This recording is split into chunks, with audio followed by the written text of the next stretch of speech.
Predmet elektrotehnički materijali sluša se u 2. razredu škole za informacione tehnologije. Fond časova je 1 čas nedeljno i predmet je teorijskog tipa. Osnovni cilj predmeta je pružanje neophodnih znanja učenicima o elektrotehničkim materijalima, njihovim osobinama, vrstama i mogućnostima primjene.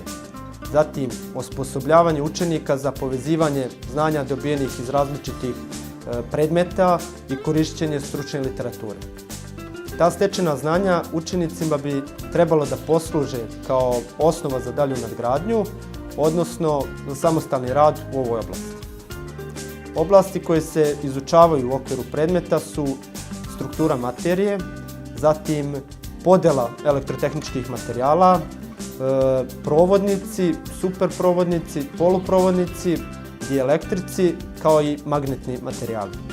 Također se u okviru ovog predmeta vrši individualni rad sa učenicima koji pokazuju interesovanje za oblast elektrotehničkih materijala, kao i karakterističnim praktičnim realizacijama.